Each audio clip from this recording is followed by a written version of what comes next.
ከፍተኛ ኢኮኖሚ፣ ዝቅተኛ የሥራ አጥ ቁጥር፣ የበዛ ሰላምና ፈታ ያለ ያናኗር ስታይል መገለጫዎቿ ናቸው። ዓለም የሚያውቃት በተትረፈረፈው የተፈጥሮ ዓለምን በሚመግበው የግብርና ሀብቷ ነው። ኑረውባት በዩኒቨርሲቲዎቿ የትምህርት በሆስፒታሎቿ የጤና አገልግሎት ሲያገኙ ከፍ ስላለው ጥራታቸው እማኝነታቸውን ይሰጣሉ። ከፍተኛ የደሞዝ ወለል ካስቀመጡ ቅንጡ የዓለም ሀገራት የተሻለ በሰዓት ደሞዝ በመክፈል ቀዳሚ ደረጃ ላይ ተቀምጣለች። ከተማዎቿ ለኑሮ ባላቸው ምቹነት በየዓመቱ ከ10 ምርጥ የዓለም ከተሞች መካከል ታጥተው አያውቁም። ውብና ንጹህ የውቅያኖስ ዳርቻዎቿ ለሚያውቋት ሁሉ የጠዋትና የማታ ሱስ መሆናቸው አይቀርም። አገሪቷ ሰፊ፣ ነዋሪዎቿ ጥቂት ከመሆናቸው የተነሳ አንዳንድ ገበሬዎቿ ከጅቡቲ የሚሰፉ የእርሻ ማሳ አላቸው። ግነት እንዳይመስላችሁ የምትመለከቱት መሬት አናክሪክ ይባላል። የአንድ ገበሬ ቤተሰብ የከብት እርባታ ማሳ ሲሆን 24000 ስኩዌር ኪሎ ሜትር ይሰፋል። የጅቡቲ 23 ስኩዌር ኪሎ ሜትር መሆኑን ልብ ይበሉ። ይህ የአንድ ቤተሰብ የእርሻ ማሳ ብቻ አገር ከሆኑት ከሊባኖስ፣ ከጃማይካና ከኳታር በእጥፍ ይሰፋል። ጅቡቲ እስራኤልና ሊክተንስታይንን ጨምሮ የአገርነት ማዕረግ ካላቸው 50 የዓለማችን አገራት በስፋት ይበልጣቸዋል። የዛሬዋ መዳረሻችን ደሴትም አገርም አህጉርም ከሆነችው የምድራችን ትልቋ ደሴት የዓለማችን 6ኛዋ ሰፊ አገር እንዲሁም ትንሽዬዋ አህጉር አውስትራሊያ ሙሉ ስሟ ኮመንዌልዝ ኦፍ አውስትራሊያ ይባላል። ሲድኒ፣ ሜልበርን፣ ብሪዝበን፣ ፐርዝ እና አድሌድ አምስቱ ታላላቅ ከተሞቿ ሲሆኑ ዋና ከተማዋ ካምብራ ትባላለች። አውስትራሊያ የአህጉርነት ክብር ይሰጣት እንጂ የህዝብ ቁጥሯ ግን ከአንዳንድ የዓለማችን ከተሞች ያንሳል። ለምሳሌ የህንዷ ዴሊ፣ የጃፓኗ ቶኪዮ እና የኢንዶኔዥያዋ ጃካርታ ከተሞች አህጉር ከሆነችው አውስትራሊያ በላይ ነዋሪዎች አሏቸው። በቆዳ ስፋት ከኢትዮጵያ በ7 እጥፍ ትበልጣለች። በህዝብ ብዛት ግን በ5 እጥፍ ታንሳለች። 27 ሚሊዮን ዜጎች አሏት።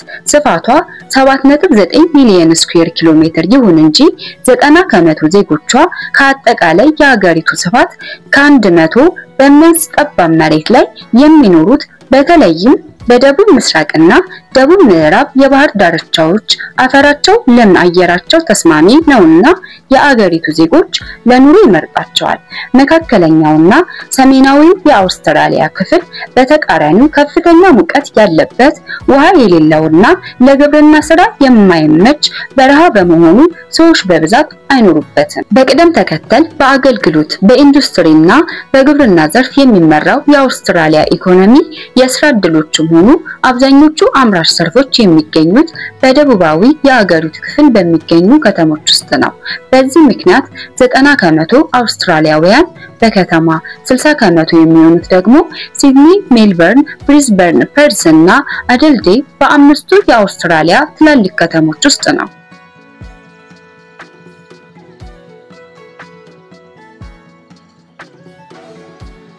የተፈጥሮ አድናቂ ከሆኑ እጎበኛቸዋለሁ ብለው ከጻፏቸው የሀገራት ስሞች መካከል አውስትራሊያ የሚለውን ይጨምሩበት። አውስትራሊያ ሄደው ሳይመለከቱ የሚመለሱት ነገር የለም። ታዲያ እዚህ ከሚያዋቸው እጽዋትና እንስሳት 85% የሚሆኑት በሌላው ዓለም ክፍል የማይገኙ ብርቅዬ ናቸው። በረዶ ከሚጋግር ተራራ፣ ሐረር ውስጥ ከሆነው በረሃ፣ ጥቅጥቅ ካለ ዛፍ፣ ጥቅጥቅ እስካለ የህንጻ ጫካ አውስትራሊያ ሁሉንም ያቀፈች ናት። ማሳሰቢያ ግን አለን። ለኑሮ ምቹ የምትባል ሀገር ብትሆንም ከዓለም ርቃ በመገኘቷና ዜጎቿ ከፍ ያለ ገቢ ስላላቸው የኑሮ ውድነት ሊፈታተኑት እንደሚችል ታሳቢነቱን እንዳይዘነጉ። ለጉብኝት ሲመጡ ቸርችስም ፈሰስም የሚደረግ በቂ ገንዘብ መያዘውን አይረሱ። ሲድኒ የአውስትራሊያ ትልቋና እድሜ ጠገቧ ከተማ ናት። 5.3 ሚሊዮን ነዋሪዎች አሏት።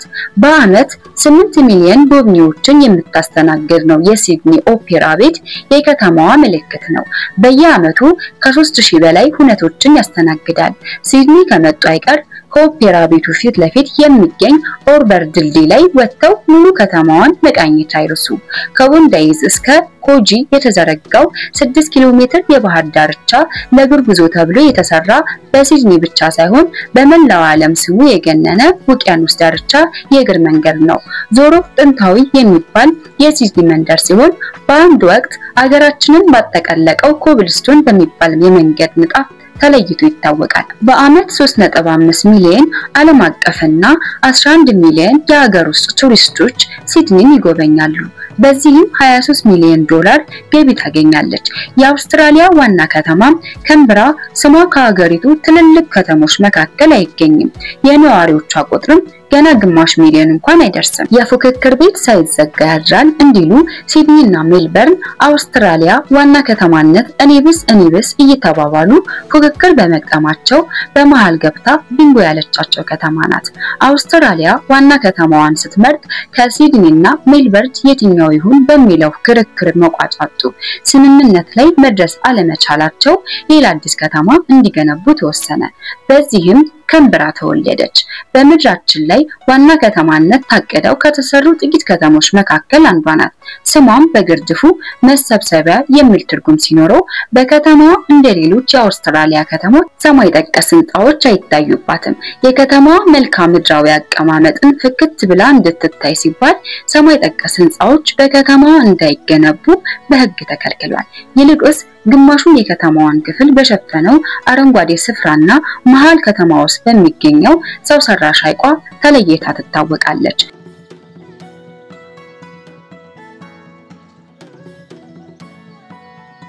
ሜልበርን 5.2 ሚሊዮን ነዋሪዎች ያሏት በደቡብ ምስራቃዊ አውስትራሊያ የምትገኝ የቪክቶሪያ ግዛት ዋና ከተማና የአውስትራሊያ ሁለተኛዋ ትልቋ ከተማ ናት። በ2024 በወጣው ሪፖርት መሰረት ዓለማችን ላይ ለኑሮ ምቹ ከሆኑ ከተሞች አራተኛ ደረጃ ላይ ተቀምጣለች። ሜልበርን የዓለም አቀፍ ተማሪዎች መዳረሻ ናት። በየዓመቱ ከ175 ሀገራት የተውጣጡ 287000 ዓለም አቀፍ ተማሪዎችን ትቀበላለች። ከምድራችን ምርጥ ዩኒቨርሲቲዎች አንዱ ሜልበርን ዩኒቨርሲቲና አውስትራሊያ ውስጥ ከፍተኛ ቁጥር ያላቸው በመቀበል አንደኛ ደረጃ ላይ የሚቀመጠው የሞናሽ ዩኒቨርሲቲ መገኛ ናት። ሞናሽ ዩኒቨርሲቲ ብቻውን 86000 ተማሪዎችን ያስተናግዳል። በከተማዋ ተመሳሳይ የጥራት ደረጃ ያላቸው ከ10 በላይ ዩኒቨርሲቲዎች ይገኛሉ። ከአውስትራሊያ ደግሞ 100 ምርጥ ዓለማችን ዩኒቨርሲቲዎች መካከል የ8ቱ መገኛ ናት። ሜልበርን በዓለም አቀፍ ስፖርታዊ ክንውኖች ትታወቃለች። ዝነኛው የአውስትራሊያ ኦፕን የቴኒስ ውድድር አንዱ ነው። የፎርሙላ 1 መኪና ውድድርም እንደዛው። አውስትራሊያውያን ለክሪኬት ያላቸው ፍቅር ይለያል። ሜልበርን ክሪኬት ግራውንድ ደግሞ ዓለማችን ላይ ከሚገኙ ክሪኬት ስቴዲየሞች ትልቁ ነው። በየዓመቱ በርካታ ዓለም አቀፍ የክሪኬት ውድድሮች ያስተናግዳል። ስፖርት ወዳድ ከሆኑና የሜልበርን ጉዞ በታህሳስ ከሆነ የሜልበርን የፈረስ ግልቢያ ውድድር፣ በጥር ከሄዱ ደግሞ የአውስትራሊያ ኦፕን፣ በመጋቢት የፎርሙላ 1 የመኪና እሽቅድምድም መታደም ይችላሉ። ሜልበርን የዓለም የቡና መዲናም ጭምር ናት። በቡና ፍቅር የወደቀች ወደየትኛውም የከተማዋ ክፍል ቢሄዱ በእያንዳንዱ ህንጻ ስር የቡና ካፌዎችን ያገኛሉ። በከተማዋ 1800 የቡና ካፌዎች ይገኛሉ። አውስትራሊያውያን በቡና ፍቅር ያጠመዷቸው የግሪክና የጣሊያን ስደተኞች ናቸው። ሜልበርን ከግሪክ ውጪ ከፍተኛ ቁጥር ያላቸው ግሪካውያን የሚኖሩባት ከተማ ናት። በአውስትራሊያዊው ኪነ ጥበብ ትታወቃለች። ከ70,000 በላይ የጥበብ ስራዎች ያሉትና ናሽናል ጋለሪ ኦፍ ቪክቶሪ ለጥበብ አድናቂዎች የመንፈስ ምግብ ነው። የመንገድ ላይ ግራቪቲ አድናቂ ከሆኑ ሃውስ በርሊንግ ጎዳናን ጎብኙ። ግድግዳ፣ ሸራ፣ ግራቪቲ ጥበብ ሆኖ ያገኙታል። ለየት ያለ ምግብ መቅመስ የሚወዱን ከሆነ በሜልበርን ፈልገው የሚያጡት የዓለም ምግብ የለም። ከተማዋን ዞር እያሉ የግሪክ፣ የጣሊያን፣ የቻይናና የቪየትናምና የሌሎች ሀገራት ምግቦች መሞከር ይችላሉ።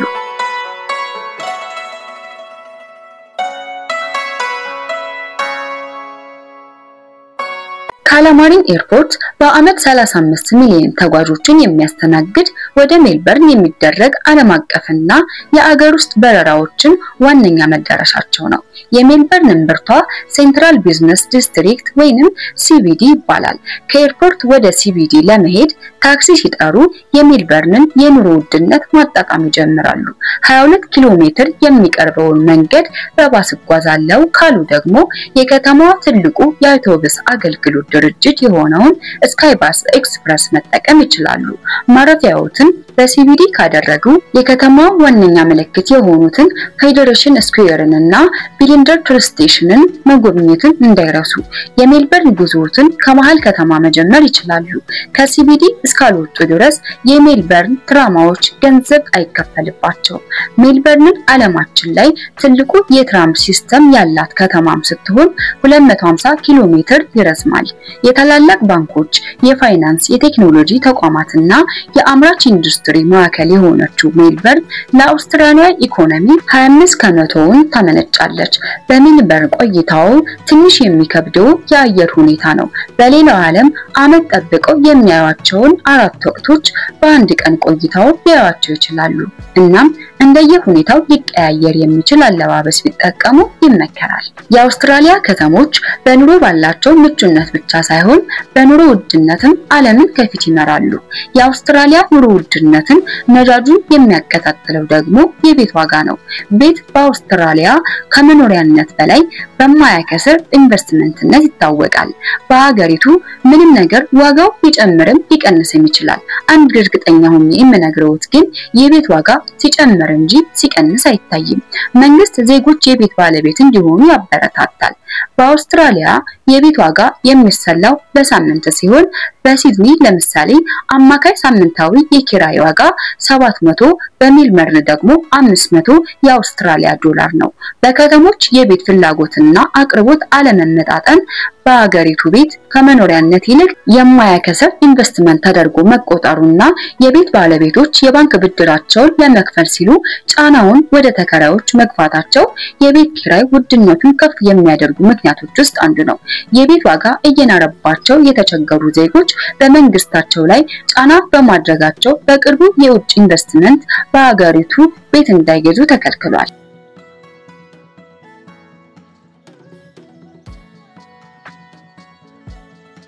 አውስትራሊያ ዓለማችን ላይ ከፍተኛ ጥራት ባለው የጤና ስርዓት ትታወቃለች።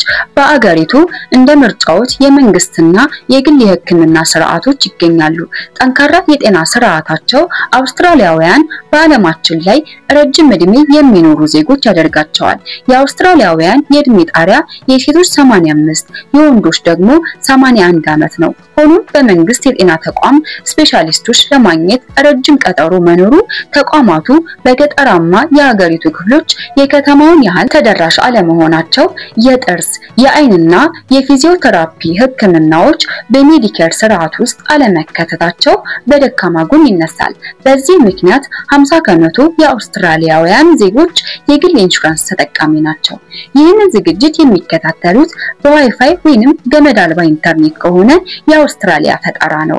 በየቤታችን ለምግብ ማቀዝቀዣነት የምንጠቀመው ፍሪጅ በስኮትላንድ በአሜሪካ የተሞከረ ቢሆንም ዛሬ ያለውን ቅርጽ እንዲይዝ አድርገው ለዓለም ያስተዋወቁት ግን አውስትራሊያውያን ናቸው። አቅጣጫ ጠቋሚው ጉግል ማፕ በ2004 ለአውስትራሊያ ከመሸጡ በፊት ፈጣሪዎቹ ራሳቸው አውስትራሊያውያን ነበሩ። አውሮፕላን ቢከሰከስ ቀድሞ የሚፈለገው የመረጃ ሰብሳቢ ዋት ወይንም ብላክ ቦክስ የአውስትራሊያ ልጆች ለአቪዬሽን ኢንዱስትሪው ያበረከቱት ድንቅ ፈጠራ ነው። በህክምናው ዘርፍ በተለይ አውስትራሊያውያን ይጠቀሙበታል። አልትራሳውንድ ስካነርን ሰርተው ለዓለም አበርክተዋል። የመስማት እክል ያለበት ሰው ጆሮ ላይ የሚያደርጉትን የመስማት ችሎታን የሚያግዘው መሳሪያ በአውስትራሊያዊው ኦፊሰር የተሰራ ነው። ግብርና ለአውስትራሊያ በየዓመቱ ከ100 ሚሊዮን ዶላር በላይ ገቢ ያስገኛል። ለግማሽ ሚሊዮን የሀገሪቱ ዜጎች የሥራ ዕድል የፈጠረው ዘርፍ በአገሪቱ ኤክስፖርት 12 ከመቶ ከሀገሪቱ ጂዲፒ 5 ከመቶውን ይይዛል። በዓለም አቀፍ ደረጃ በስጋ ምርት ሁለተኛ ደረጃ ላይ ትገኛለች። በስንዴ፣ በስኳር፣ በወተት ተዋጽኦ፣ በአትክልትና ፍራፍሬ ምርቶቿ ትታወቃለች። ከምታመርታቸው ምርቶቿ 72 ከመቶውን ወደ ሌላ ሀገራት ኤክስፖርት ታደርጋለች። ድርቅ፣ ጎርፍ፣ ሰደድ እሳትና የሰው ኃይል እጥረት የአውስትራሊያ ግብርና ፈተናዎች ናቸው። ሆኖም ሳይንሳዊ ፈጠራዎችን በመጠቀምና ከመንግስት በሚደረግላቸው ከፍተኛ ድጋፍ ችግሮችን ተቋቁመው አገራቸውን መግበው ለዓለም ይተርፋሉ።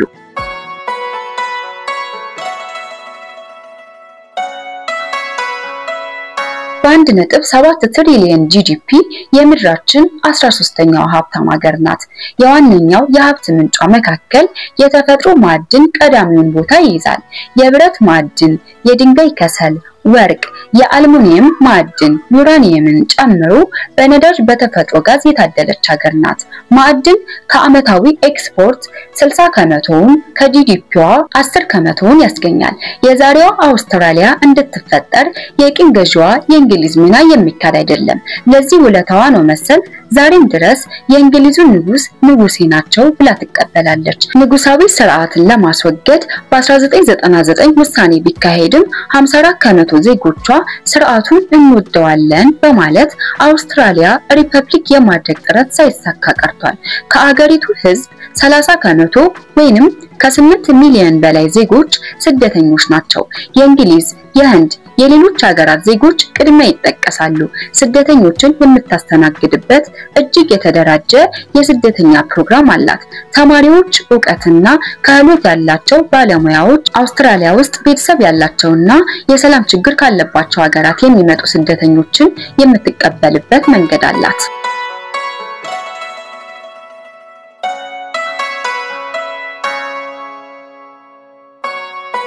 ውድ የአልፋ ሚዲያ ቤተሰቦች የዛሬው ዝግጅታችን ይህንን ይመስላል። አብራችሁን ስለቆያችሁ እናመሰግናለን።